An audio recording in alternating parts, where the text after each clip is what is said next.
again, and we're moving straight to our second topic. And the second topic, he's also the best person to talk about this because we were even talking about some of these things before we came on. Now, we're looking at album releases, the rollout and all that, and how the consumption to the public it's been like. We'll use some few people. Davido has done one, Stone has done it, Shatta has done one, and your own people, Morgan Heritage, have also done that. Yeah. Now, my first question about this is the team. What really comes in mind when you want to put out this out there for the people to get? Well, when you want to put out an album, usually an album is more like it's a personal thing. It's like a part of the artist. Okay. It's more like a baby. And you know, you just don't deliver a baby. Just like that. Yeah. You have to go through. So usually ladies go through 9 months. Yeah. In order for us to rear our biggest and come to this one, we get it. That is how you treat an album. You treat it with that respect, where you have structures, even with the people you want to put on, the features, the benefits you're going to get. Then we come to the activation. What do you want to do? Do you want to release singles before the album? How do you want to release it? Which platform do you want to go to? Which people do you think will push? Are you going to have a listening?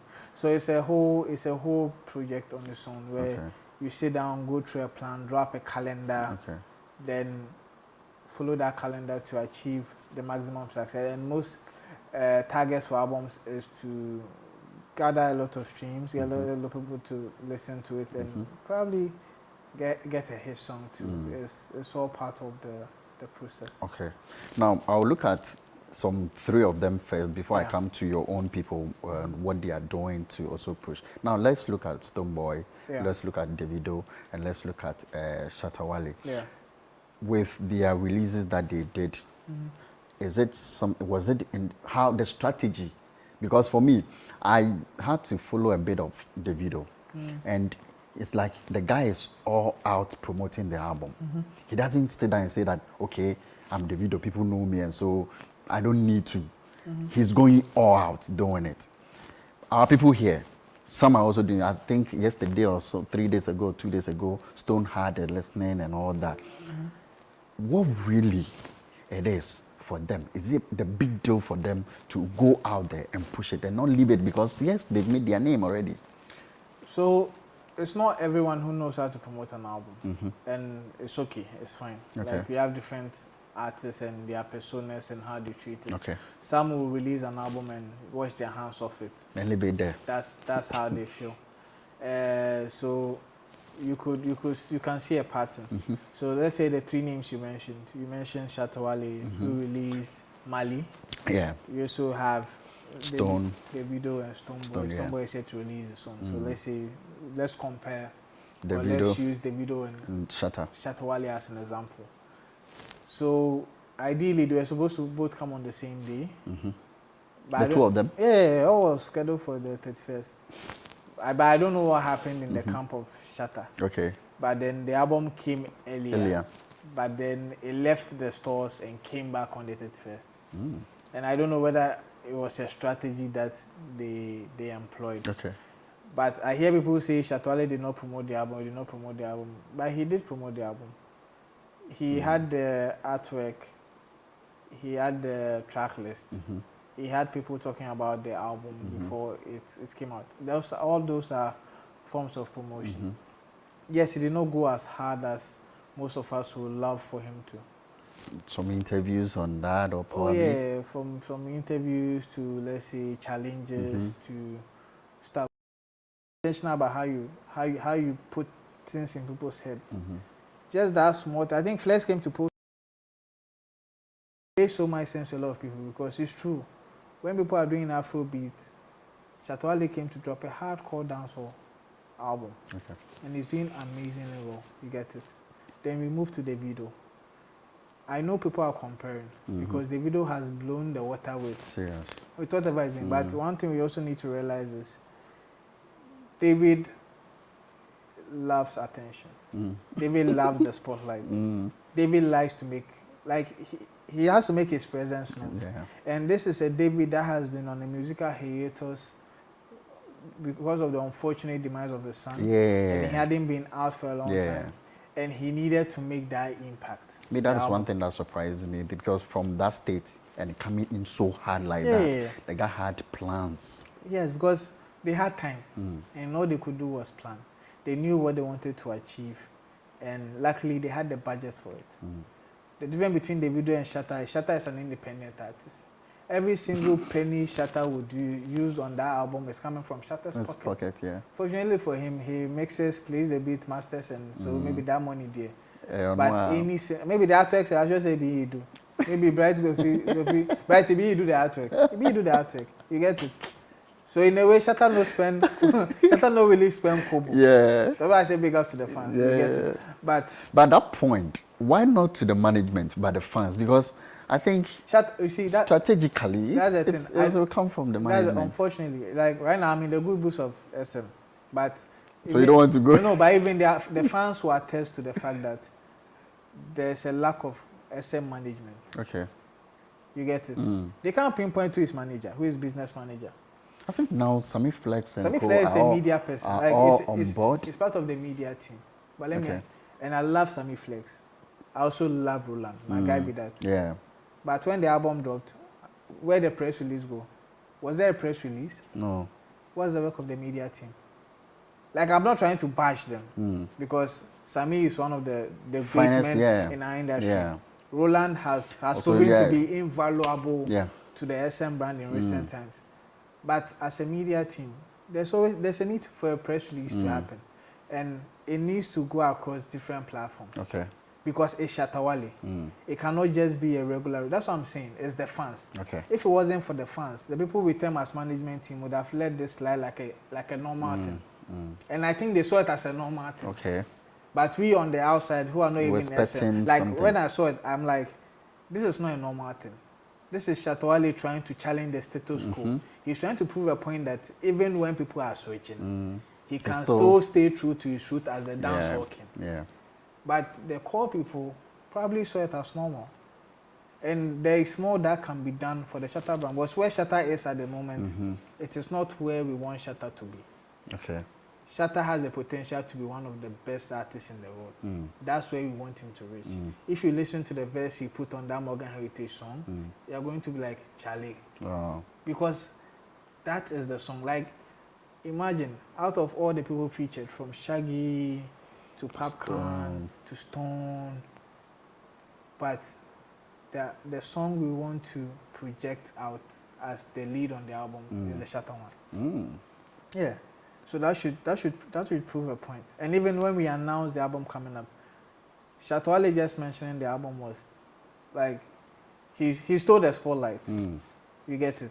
So he where he is now is not where he's supposed to be. He's supposed to be. You said something that Shatta is not really an album person. Yes. Is it not because of that the management feels that okay, there's no need to push this because we know our guy. He's that type. Let's drop it one and not an album. So they don't see the need for that. Like if you mention management around Shatta, like not considering maybe from the media team and whoever is around him. Shatta now he upload the song into the he now he talk the thing. He now he upload the song. So he decide when he do. There's no management team. They didn't do anything. I don't see it. Like that's the thing. I'm not seeing a properly. The impact. I'm not seeing a properly structured management team. You get it? Yeah. Because Shatta is a big brand that we need to uphold. I know that we've gone a bit off topic, but you can see how passionate I'm talking about it. You get it? Some might think I don't like Shatta Wale. Sometimes I'll bash him. But the thing is, we all believe that Shatta Wale can be bigger than he is. But unfortunately, he's probably in his comfort zone most of the time. And we need him to get out of his comfort zone. And sit on the seat that he deserves to sit on. Because his opportunities he's had that he's failed to take advantage of fully. It saddens our hearts. That's why some of us will go bash him. Okay. Because we feel say, well, for they know they. So if we tell them on our mind, maybe that will be what will ginger them to reach a certain level. You get it? Yeah. Because I don't expect Shatta to have like a banter with Koyosha. Respect to Koyosha, but I don't expect Shatta to have a banter with Koyosha. You get it? Yeah. But your man go do that. It happened. make. All right. Yeah. All right. But then back onto the topic now. Yeah. But let's move to your people, Heritage Morgan, and let's see, how the strategy they're also picking up for this and what else. So the album took them 2 years to put together. Okay. And it's a beautiful album. And the whole process started properly from January. Okay. Where we released this year. Yeah, this year.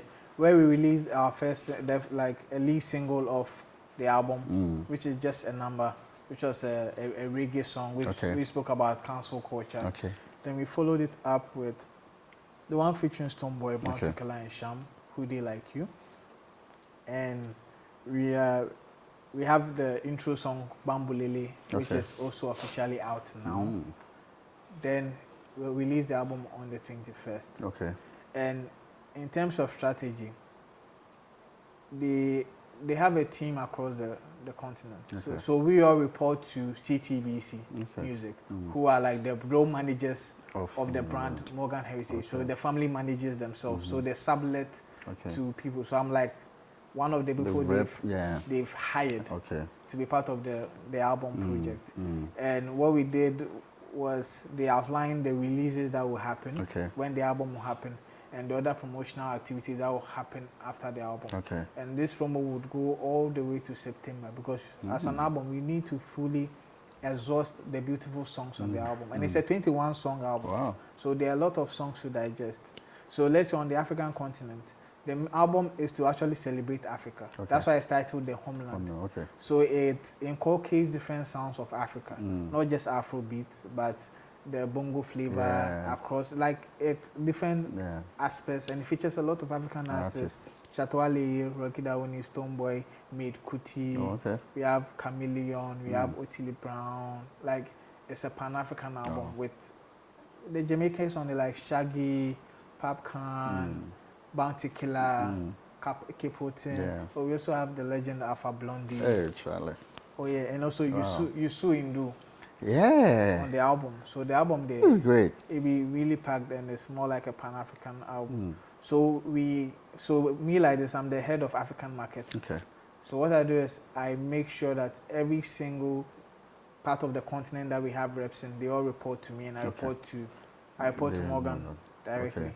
So we have reps in East Africa, South Africa, Zimbabwe, Nigeria, Ghana. Okay. So everybody formulates a plan that will work in their market. We discuss, we look at what can work across board, then we execute per single project. Then after that, we observe how it went, how it's going. Okay. So that's how the process has been. We've done a TikTok challenge. I had Mojos dancing in front of the Independence. The Black Star Square, posting some moves. So the challenge is currently ongoing on TikTok. So if you're on TikTok, you can join, and it's going across the African continent. You get it, and even the dance steps was actually done by a Ghanaian. You get, so he should be proud. We take in dance steps. Go international. Pan Africa. You get it, and as we speak, they are currently in Europe doing interviews, pushing their album. They even did a Grammy Museum show.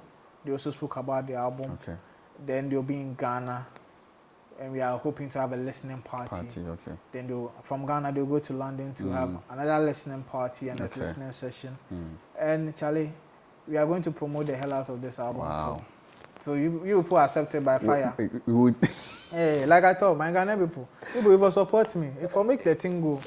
Of course, since they'll be coming and then you're also there, at least we have to push that and then definitely. And big ups to LivenewsGh. Like when the press releases come. It's once I hit up right, I'm Oh, for we there, we are there. Yeah, we then you there, you know. So but that's what I'm saying. So that's why I'm saying the SM media team should. But press releases are ideal. For every single. That was something I wanted to even ask. That what can our people here pick from all this? Because this is a huge plan. So how are they doing their own? Is it that the resources, or because maybe they don't, as we said, they don't have a team to be able to go through all this? Well, Morgan Heritage is an independent. They are also independent. They are not signed. Yeah. They are not signed to a label. Any label, yeah. But then they know what they want, and yeah, they them. So you need to market or something push. In there.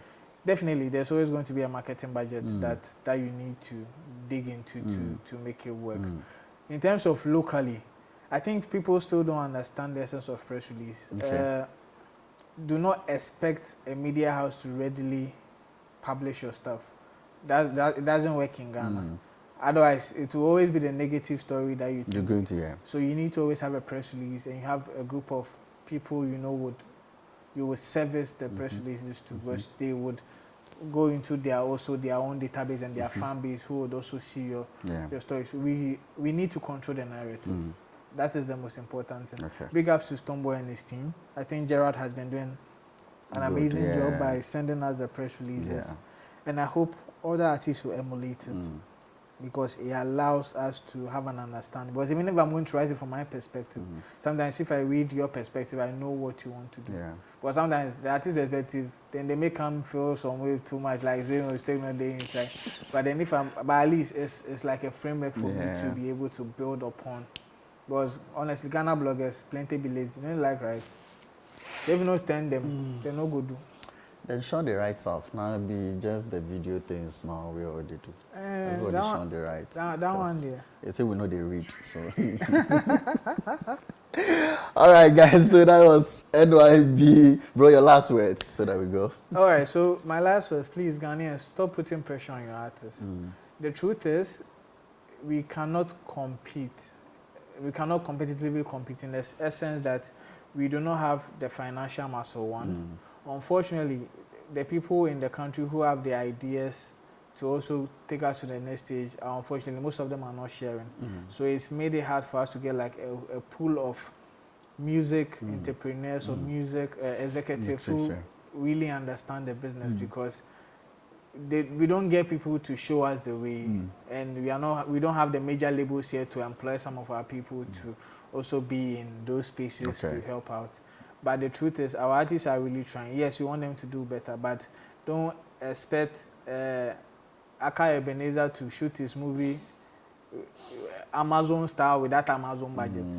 You don't expect Shatta Wale to drop a video without a Sony Music kind budget.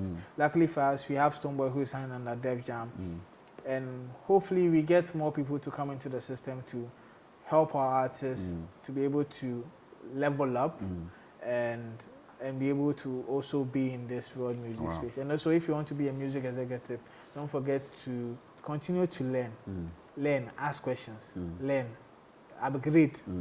Otherwise, your artist will left you. So always be ahead of the curve. All right, that is the man. NYB, bro, thank you so much for coming. We appreciate all the time. Yeah, we'll have you next week again. Definitely. For my producer.